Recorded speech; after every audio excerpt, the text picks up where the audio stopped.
Hello ladies and gentlemen, welcome back to Riverview Farm. Here in Farming Simulator 22, it is the start of a lovely new morning. I can't believe how bright it is at 5:30 on this map. We are going to be doing, obviously, some more contracts today. But I just want to say, before I get into the video, that I have made some decisions regarding the save. The most important one being that for the time being, I have removed precision farming from the mods folder, from the mod list, from the active mods on this save. The reason being, I don't think I should be excluded from doing harvesting contracts or baling contracts because of a bug in this in the mod, in Giants mod. So until Giants fix it, I'm not going to be running precision farming whilst I'm in this kind of play mode where I am starting from scratch and I'm doing contracts. If I get to the stage where I have my own land and I have my own fields and I'm doing my own farming, then I might put precision farming back on. But at the moment, it seems pointless me running precision farming if it's going to exclude me from basically being able to do all the contracts I want to do. Right, harvesting then. Let's have a look. Got a choice. We could do some potatoes, or we could do potatoes, or we could do potatoes. Well, I think we're going to do potatoes. So we're going to do that one, which is obviously field 44, which is hopefully not too far away from where we start. Yeah, it's right across the road, look, from the store. Couldn't have timed that any better. Nice 66 grand for doing the potato harvesting. Ooh, tell you what we'll do. Before we run off and get too carried away, let me just line this up, frame the shot, and that could be today's screenshot, ladies and gents. Although Delores will have a little circle in the middle of her forehead.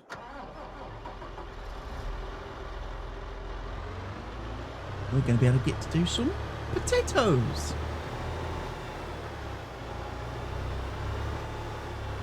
So yes, I decided that because the bug in precision farming that messes up any kind of harvesting, baling type contract, it makes no sense to have precision farming running whilst I'm doing contracts. I think precision farming is a great mod if you're playing with a farm and you're working on your own farm and you're trying to become the best farmer that you can be. I just think that in this particular case, where I'm starting out as a self-employed contractor offering my services to the locals, that precision farming doesn't work in that scenario, because we don't have soil maps, we don't have all the things, and like I say, I have done testing. I loaded up a brand new save on this map. I loaded up a whole new save game. First of all, I loaded it without any mods at all, just the map and obviously the latest game, and I did a harvesting contract, and I did it was an oat harvesting contract on field 43 here, next to the store, be delivered to the cereal factory. Okay, I did that. It worked perfectly. I was like, interesting. So then I reloaded the save, and this time I enabled my mods. Okay, took the contract again, exact same contract, same delivery point, contract completed okay. And I was like, okay, so that rules out it being a mod issue because it's worked fine. The basic game, patch 1.41, and all my mods, it worked fine. So I was like, yeah, so it's not a mod issue, ladies and gents, or not a mod issue with any of my mods. because, you know, I was able to complete the contract. So then I reloaded the save a third time. This time I added precision farming, and the contract broke. The game broke.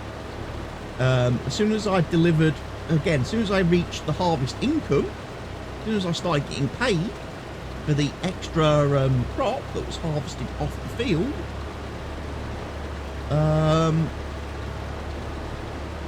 the bank balance glitched and broke again. So at that point I was like, oh, it's definitely a bug with precision farming. So I've temporarily I've turned off precision farming. It's still in the mod folder. It's still in the mod folder.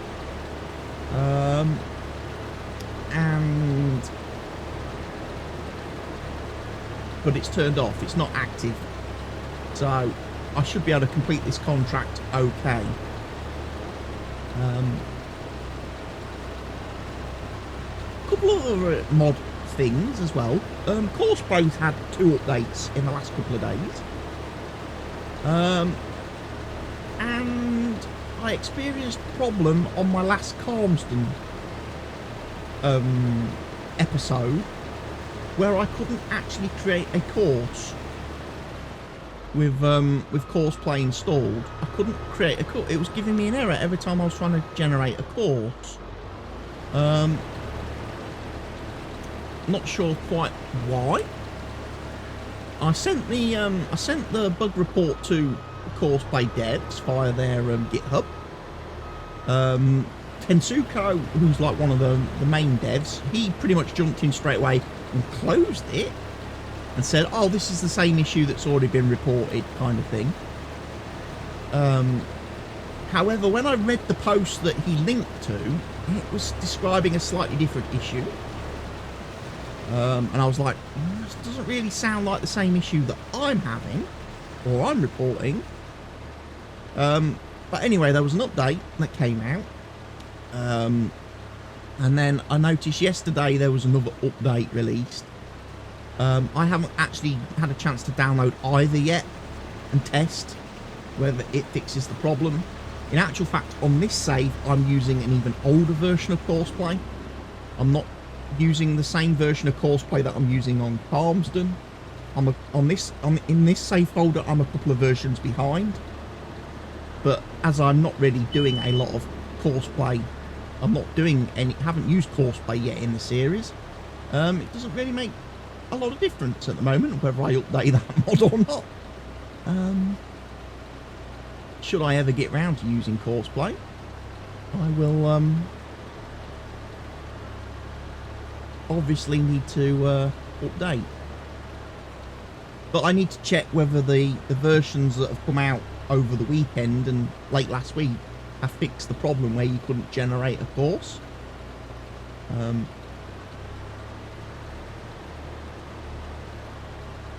Because obviously it's quite annoying if you can't generate a course and you can only load pre-existing courses. Because if you don't actually have a course for the field that you want to do the job on, it's a bit of a problem. I was trying to make a mowing course, do some grass mowing on Calmsden, and it was a field that I've never done a mowing course on before, and it was like, yeah, I've got nothing I can load here, ladies and gents. Now, I appreciate the fact as well that right now I'm driving the wrong way around the field, because the pipe's on the wrong side. I should be going the opposite way round with the 8.0s.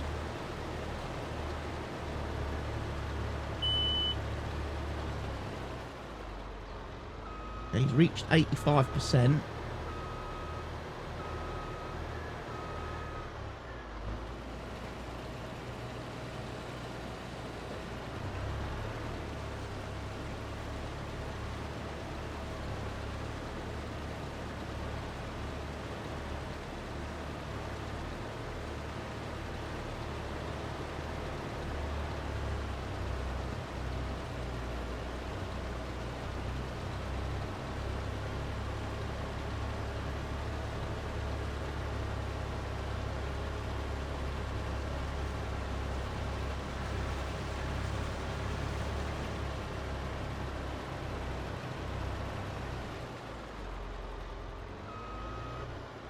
Right, need to get this unloaded. Just gonna have to make a little bit of room for myself. Let's go.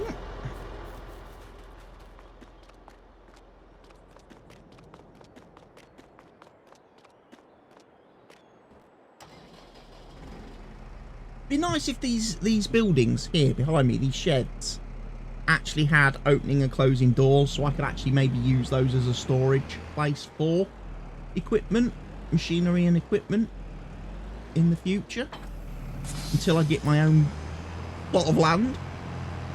Obviously I've not rushed into buying a plot of land, because obviously on in the last video of the series I did the little drive around of the map and showed a few areas where there are things like pre-placed farms, and I really do want to know from you guys watching the video where we should be setting up our base, whether we're going to be buying the land up here or whether we're going to get the land down here. And like I say, because of obviously how I record these videos, I record basically a week's worth of videos in one day, and the fact that I record the videos several days in advance, I'm not going to make any rush decisions until the video's gone live, until obviously people have had a chance to view it, people have had a chance to watch it, and people have had a chance to comment on it. Okay, so that is basically where we're at. So it might actually be several videos before I get to a point where I'm actually going to be buying land, ladies and gents. So you've got plenty of time.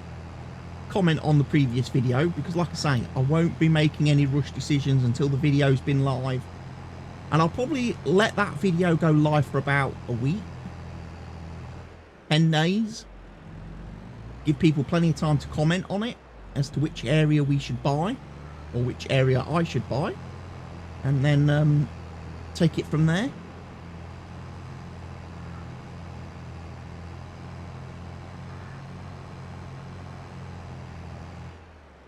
So it could be that there's probably going to be, I don't know, probably 6 videos, maybe 9 videos before I buy land, based on my current recording schedule, the way I currently record everything. Nice and tight round here, isn't it?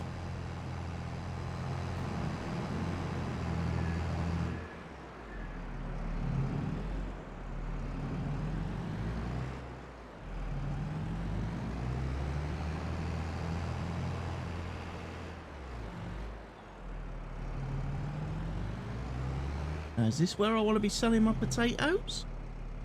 Answer to that is no.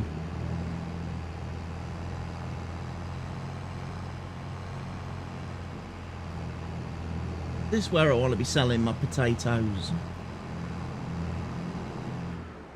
The answer to that could be yes.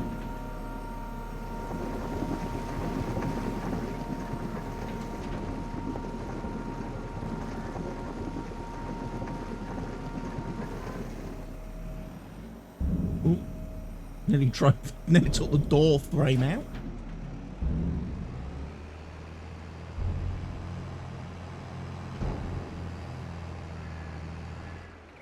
Le Jardin des Fermiers. So yeah. French assets being... It's basically how Baylor on assets being recycled on this UK map. Doesn't work, ladies and gents. Doesn't work, Mr. Mod Author. The simple reason the UK would object to anything remotely being French. That's the last style we would ever want to borrow or reuse in our world. I'm not saying that to be horrible either. It's just fact. The British and the French, we don't get along really well. You know, we quite like to make fun of them for being French.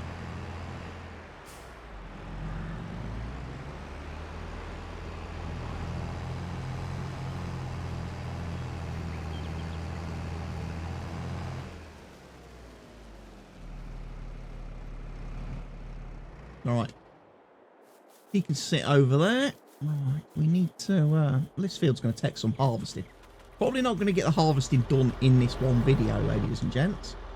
However, I won't be stretching it over 2 or 3 videos. Do not worry, ladies and gents. This will not turn into a Huron County where I spend 4 videos doing one contract. No. If I start a contract on camera, I will probably finish it off camera so that every video in the series has something completely new happening in it. And also we get through the days a bit quickly, you know.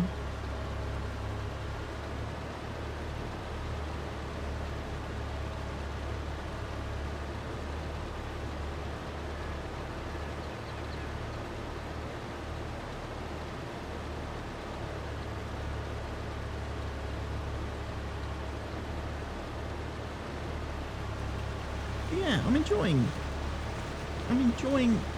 the game a lot at the moment.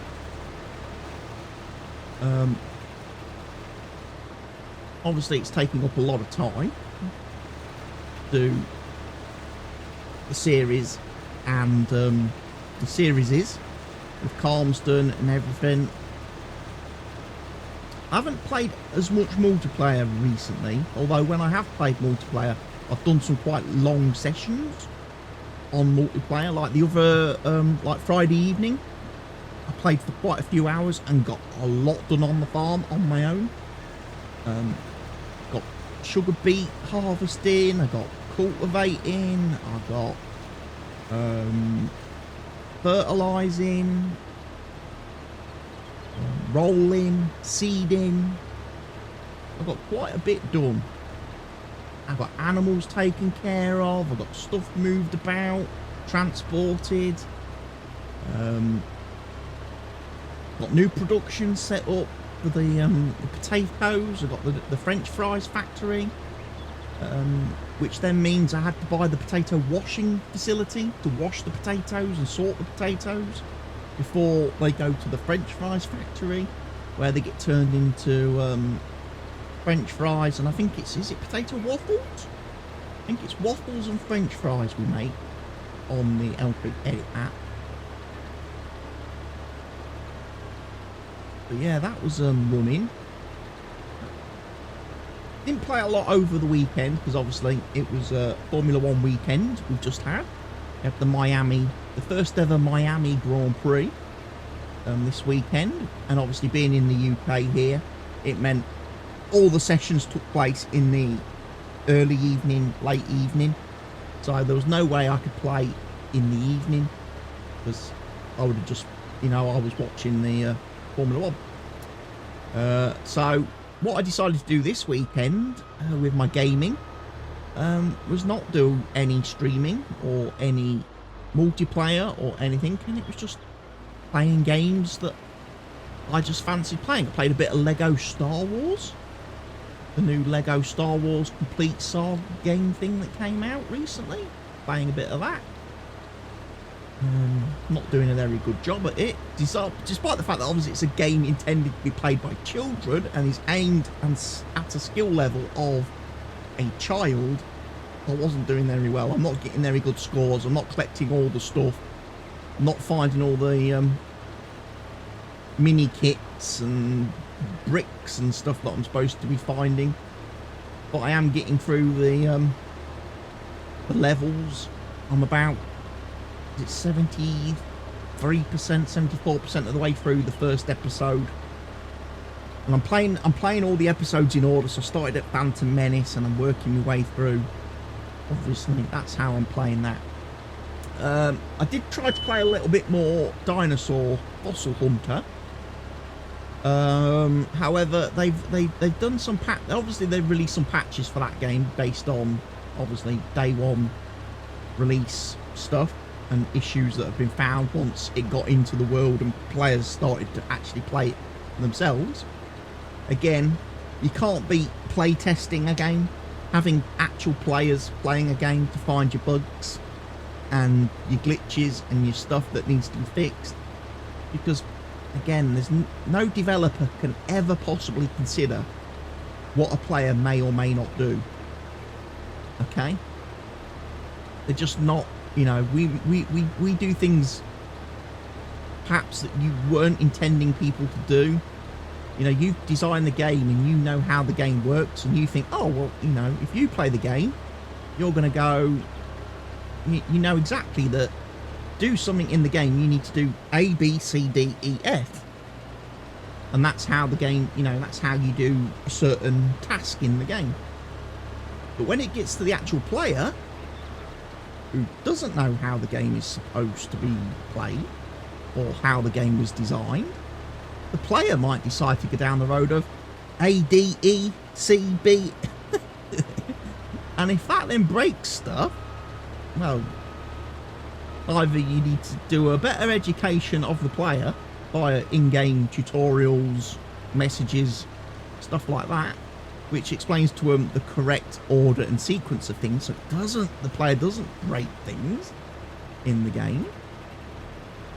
Or what you need to do is obviously patch your game and alter your game so that there isn't quite the strict, you know, unless you follow this 26 stage step in the exact sequence, it breaks your game. You probably need to change that.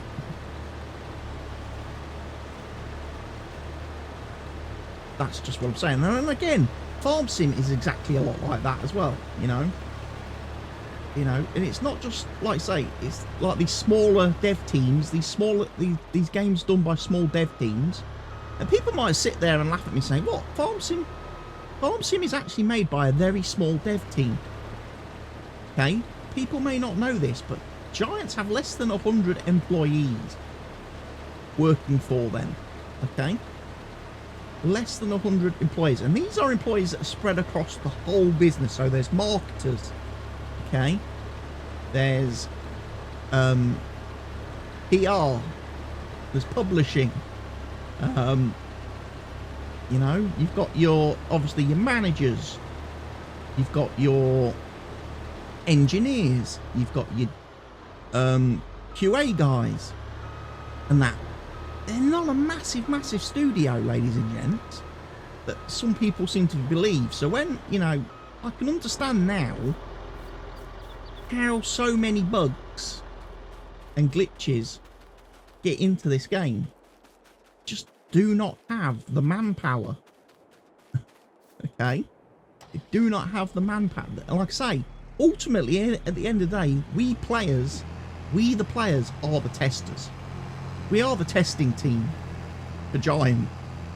Whether you like that or not, that is the case. We are the testing team. We're the ones that basically get the product, we find the bugs and the issues, and then we report those, hopefully, by the bug tracker, because that's the only way they're going to get noticed and potentially put in front of the engineers and the developers and the programmers and stuff to get fixed. If you don't report your bugs via the bug tracker, and instead you're just crying about it on the internet or on forums, you're kind of wasting your time. You know? Because Giants don't see that. They don't have the manpower and again, the people to sit and trawl every single forum, every single Reddit post, every single third-party website or blog post, or they don't even have time to check YouTube channels and Twitch streams and things like that from people playing the game. So the only way to report issues with this game is via the bug tracker. Okay? And I know some people are like, oh, well, I submitted a bug and I never got a reply to it. Again, I wouldn't expect Giants to take the time to reply to every single person. Ultimately, at the end of the day, what the bug tracker is there for is for Giants to receive the information that something is broken or something isn't working properly. And basically, they use, you know, if one fault, one bug, it's reported, you know, 100 times, and then another bug gets reported 25 times, you would hope that the bug tracker then would allow them to know that they need to work on the bug that's been reported 100 times first. That's the priority, the thing that's been reported the most often by the most number of people, and it helps them prioritize the bug fixes and what they need to fix first and what is the most serious issues.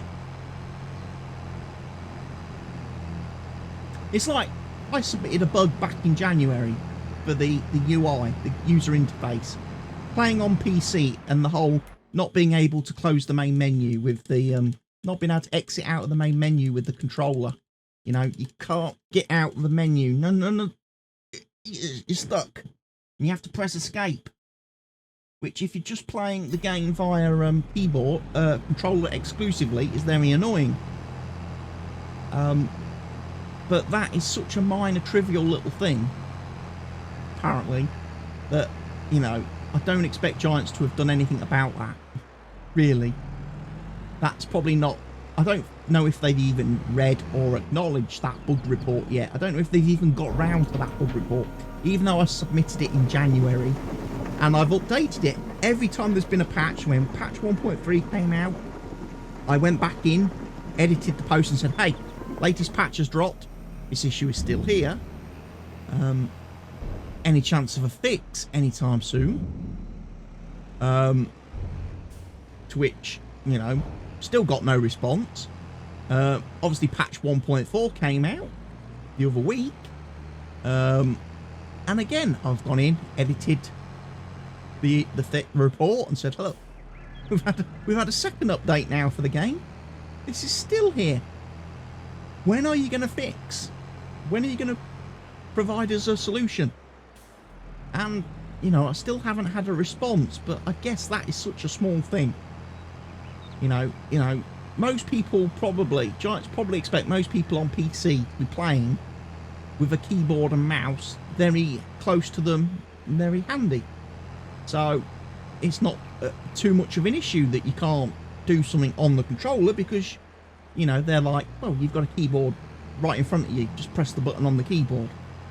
But if you're like me and you play in a position where you're not sat right at your desk whilst you're recording and playing, and your keyboard and mouse isn't exactly within easy arm's reach, then it's a bit of a problem. Because, like I say, I like to try and bind everything I can to my controller, so when mods come out that require you to activate special buttons and press special keys to activate features, I have to try and find a way to bind those to the controller. And there's only so many buttons on a controller, ladies and gentlemen.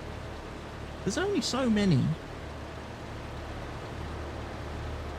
Now, obviously, a bit later on down the road, when I've got my Steam Deck, and I'm playing the game on Steam Deck, then obviously I'll have a little bit more flexibility in terms of controls, because you can call up an on-screen keyboard, press buttons and do things, which I can't do on a controller.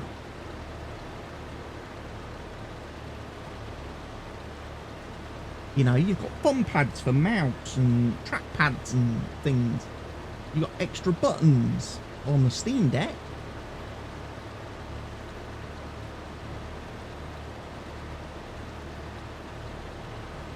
But yeah, like I say, going back to the original, before I got off on that massive tangent and massive rant, I was hoping to play some more Dinosaur Fossil Hunter this weekend, but turns out that they released a patch for the game, okay, what they didn't tell you was you still had to be signed in and registered to the public testing branch, the beta branch on Steam to get it.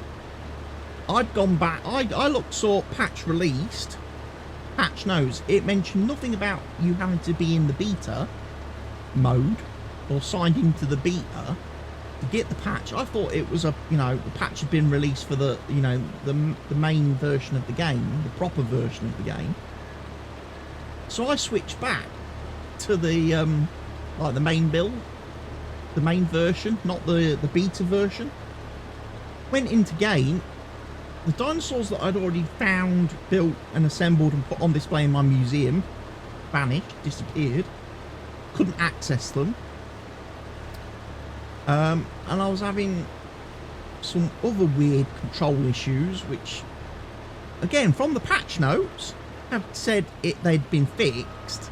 And I was like, well, I'm still having them. So I ended up logging back out. I ended up logging back out of exiting the game. I'm like, I'm going to leave it for a few more days. Again, one of the issues I was experiencing was, as I was driving, trying to drive the truck around the map, the horn is constantly blaring. Don't know why. Like I say, because I haven't got the vehicle horn bound to any single button. I've actually unbound it in the options. But weirdly, as soon as you hit the accelerator, the right trigger to accelerate your vehicle, your little guy in the cabin smacks the horn and he's just like,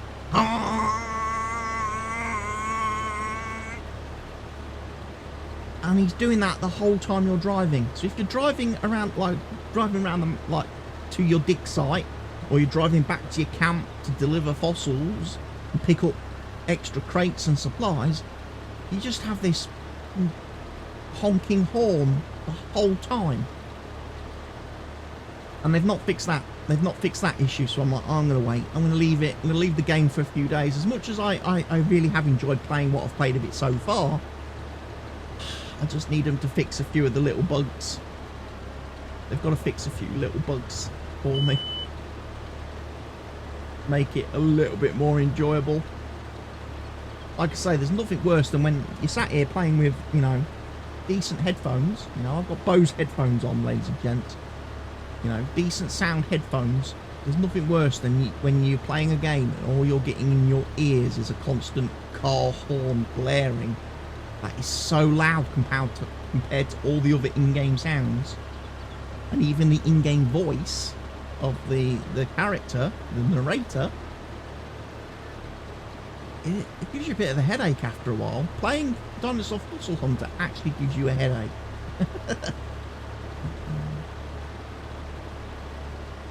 Yeah, I played a little bit of that this weekend. Like I said, I played Lego Star Wars. Didn't play any farm sim over the weekend. So today is my first day hopping back in the game. And I'm going to get a couple of episodes recorded here on Riverview. And then obviously tomorrow, get a couple of episodes recorded on Calmsden. And then I'm in a good spot then for the rest of the week to decide what I'm going to be doing next.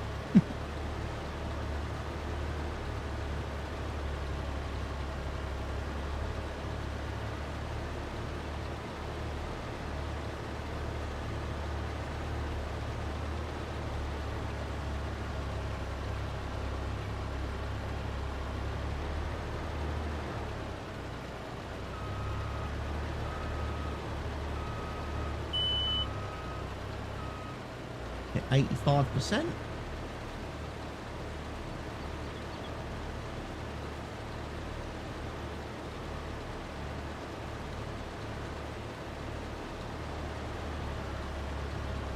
Could do with a slightly bigger trailer, really.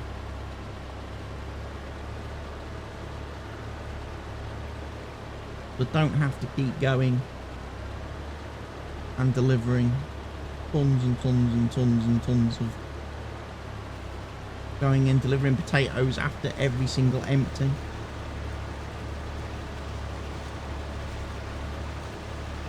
That's what kind of breaks up the flow a little bit doing these contracts. The fact that you have to keep literally going and emptying straight away, because the trailers they give you for the harvesting contracts have no capacity.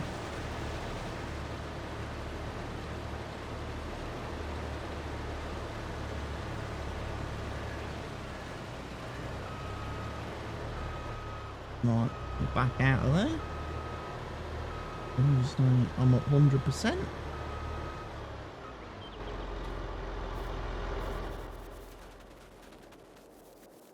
I should probably turn off the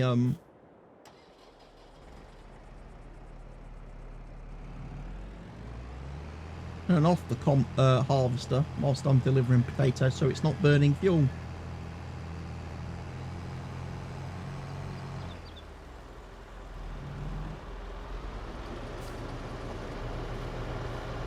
Go and check how much fuel are we using.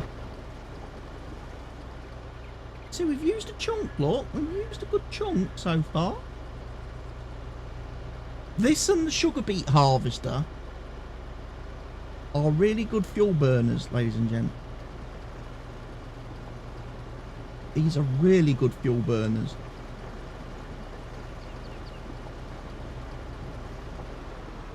Gas guzzlers.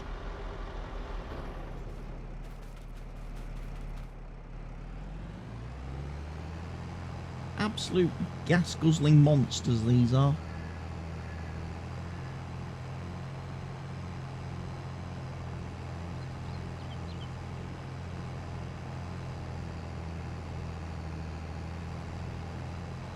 Again, the rear mods, the increased physics makes this poor little tractor absolutely struggle. Pull this trailer full of potatoes. The extra weight.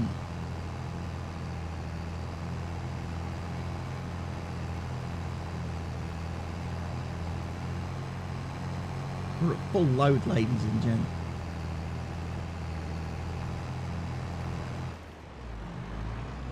Now, does the speed increase now I'm on the main road? Or does it stay the same? No, it does get faster. So basically what rear mod is simulating there, ladies and gents, is that as we're all driving on the field, we're actually sinking into the ground. We're actually sinking into the dirt. That's kind of what it's simulating, and we're having to overcome that. The fact that we're kind of getting bogged down.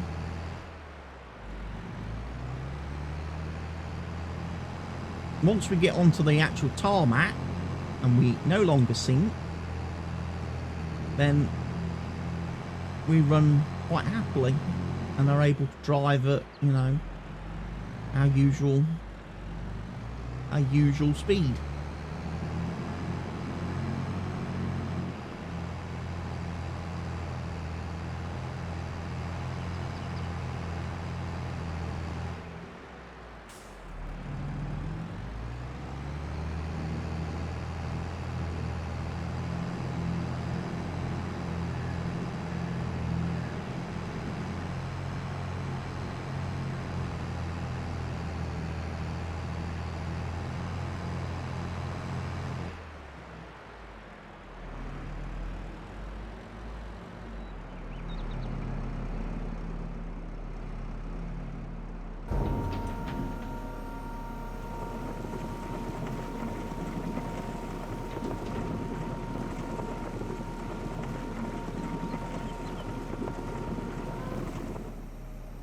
Go, potatoes delivered, 20% transported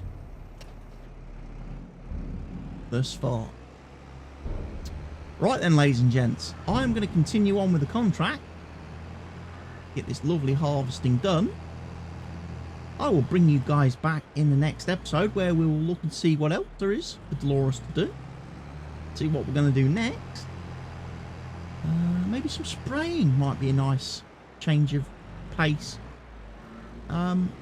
We will see. So thank you for watching today's episode, ladies and gentlemen. Hope you've enjoyed it. I'll see you all again very soon. For now, take care of yourselves, stay safe, and goodbye. Uh-oh. Rolled the tractor. Yeah, that's a good spot to leave the video, ladies and gents. Cheerio.